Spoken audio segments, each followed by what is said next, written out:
Hello, today let me show you how I made a very simple cape. I bought a remnant piece of this beautiful pure wool fabric. It was too thick to make anything else but a simple cape. I set the washing machine to 30 degrees Celsius and a 30-minute cycle. Some of the loose bits felted, but the fabric tolerated the treatment quite well. I also bought the last 2 meters of this brown cotton. I had other plans with it, but it was the only suitable fabric I had for the lining.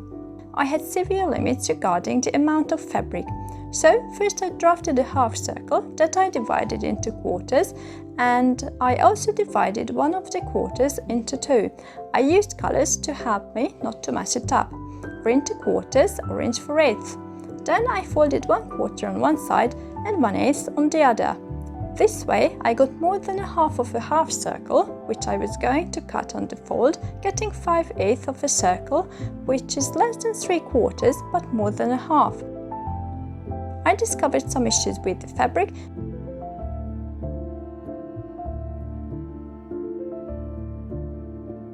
I carefully matched the tacks.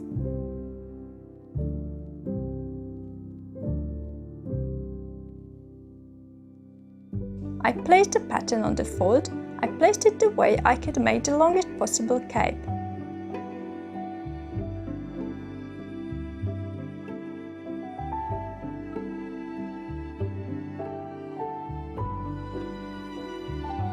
I measured and marked the length around the pattern with a tailor's chalk and cut out the cape.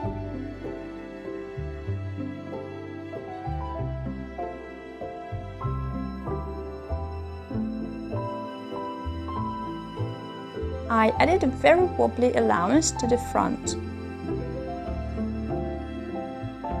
This is what a 5/8 circle looks like. As you must have noticed, I didn't cut the neck yet. I put the cape on Louisa to see how much room a 5/8 circle gives you.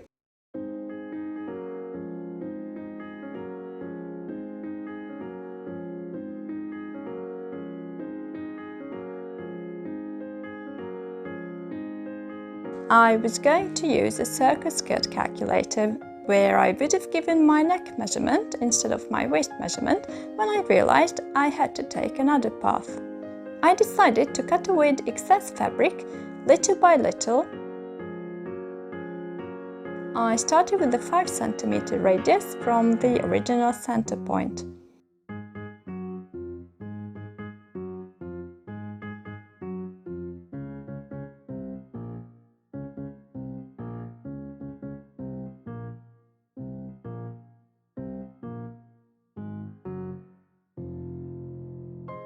I put the cape on Louisa again to make sure the dots, but I had a very strong suspicion that something wasn't right at all. There was no way I had to cut away that much fabric. So I only cut away, I think, another centimeter, and that seems to do the trick.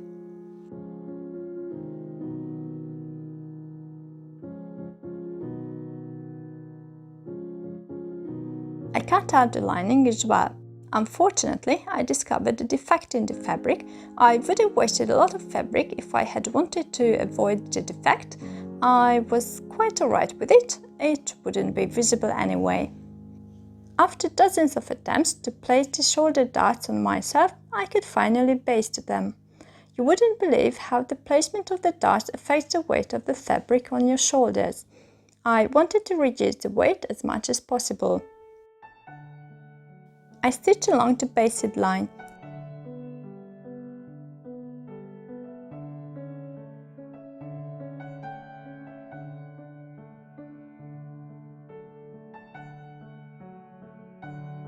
I didn't remove the basting thread, it helped to stop the fabric from stretching. I stitched down the allowance of the darts to keep them flat.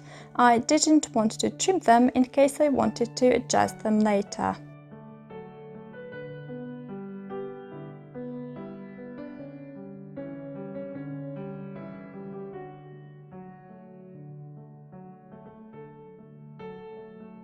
I folded and basted the front seam allowance.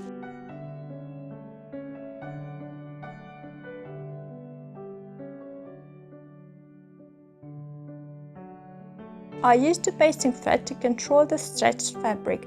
Fabric cut as a circle stretches awfully and can be a nuisance.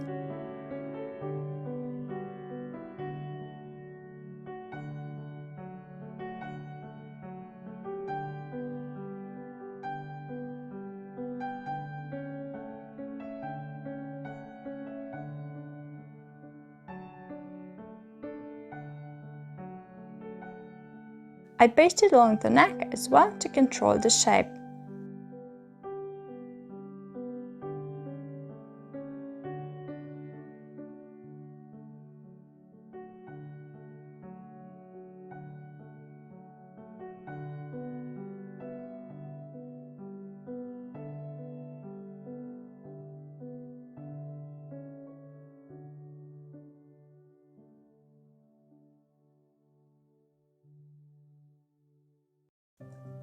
I buttoned the cape and marked with the tailor's chalk where I wanted to position the collar. I tried to feel with my finger where the collar of my 1890s blouse sat. I neatened my marking and added a seam allowance.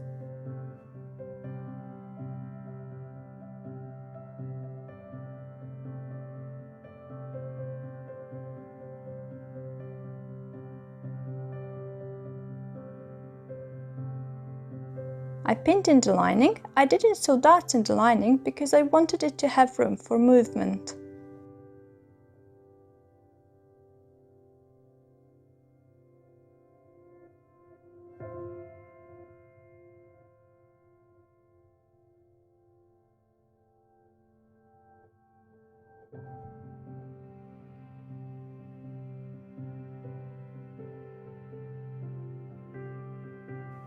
I put the cape in Louisa and pinned the 2 layers at the bottom as well.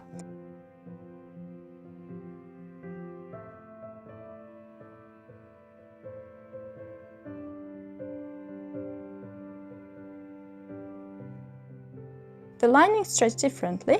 I actually let the cape hang for a couple of days so that it stretched as much as it wanted before adjusting the hem.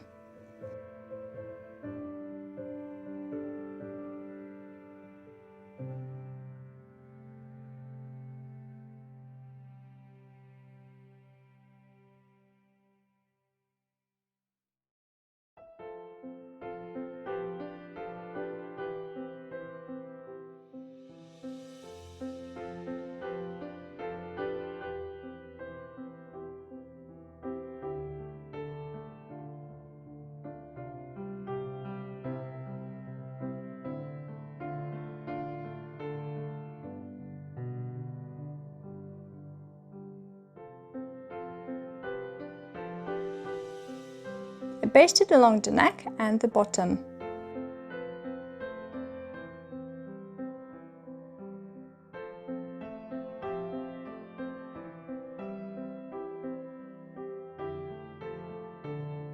I checked it wasn't pulling anywhere.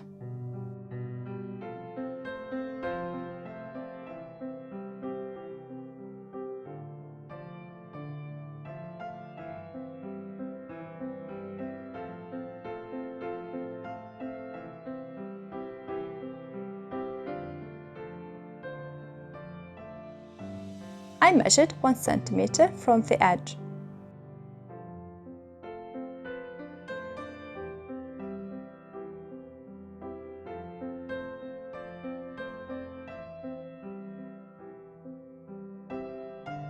I folded and pinned the hem.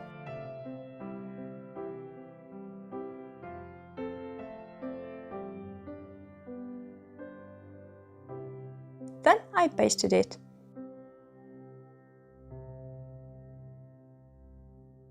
I folded the hem of the lining and basted it into place. I whip-stitched the hem.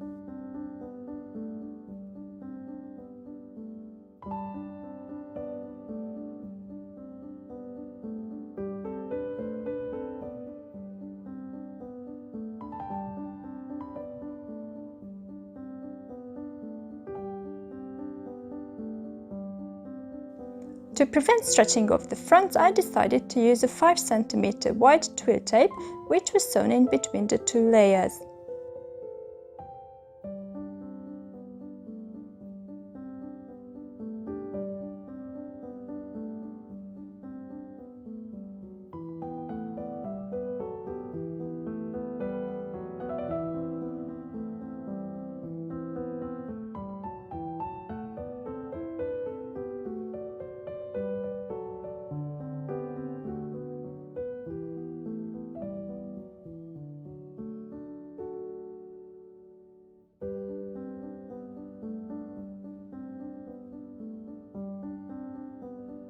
After pinning and basting the lining, I whip stitched it.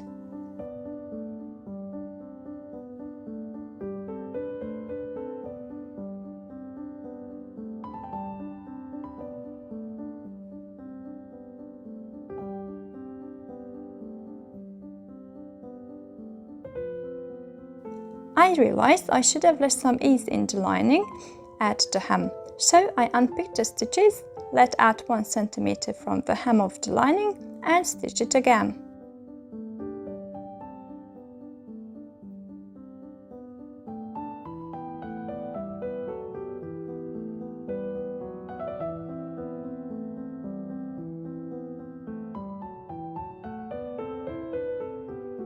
For the collar I used 3 layers.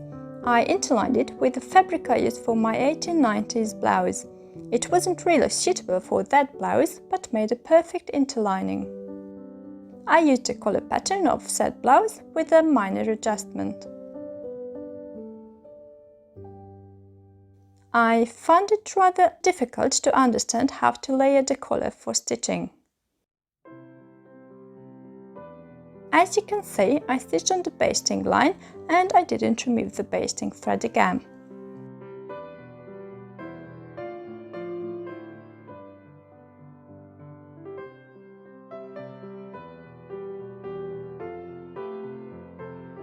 The collar was a bit too high, I cut it 1 centimeter shorter.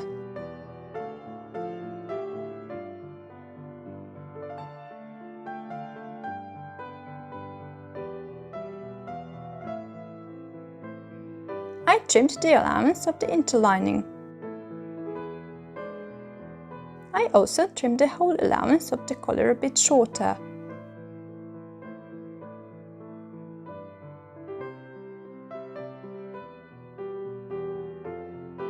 I cut the corners and clipped the seam.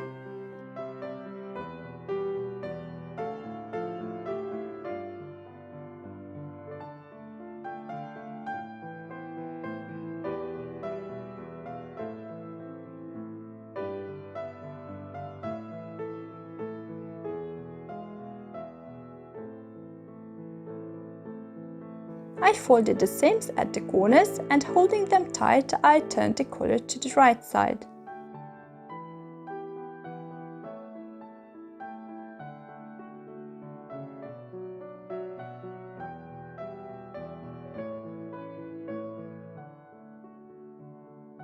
The seam inside the collar was too thick and untamed, so I started stitching along the top, but fortunately I realized in time that this step should be done a bit later.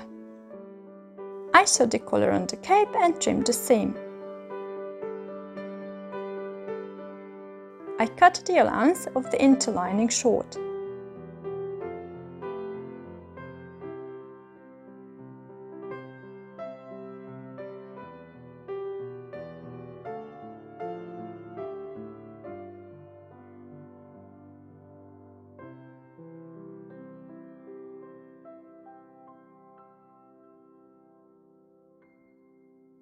I stitched down the seam to keep it in place.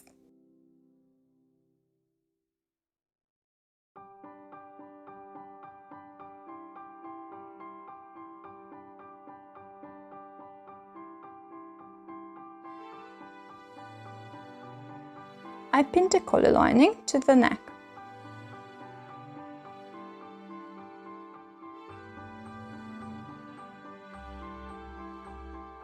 I top stitched from the inside, being careful not to stitch through the outer layer.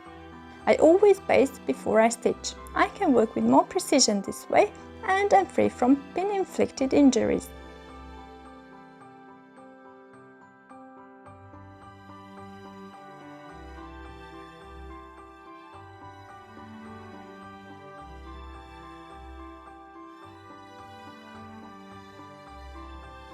And now I can stitch all around the collar to keep the inside seams flat and controlled.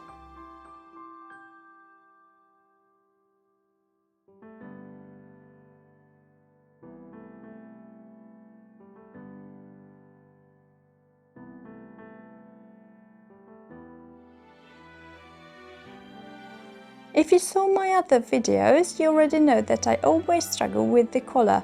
This time I didn't because I cut the opening for the neck myself. This time I only made the collar once and it turned out quite nice. This is a very simple and plain cape. I might embellish it later when I have some suitable trims, but I like it in its simplicity. I fasten it with a brooch. I can add it to my not so historically accurate late Victorian, early Edwardian wardrobe, I think. But to tell you the truth, it is an indoor cape as I am freezing all the time. I hope you enjoyed the video. Please give it a like, don't forget to subscribe and hit the bell icon for notifications.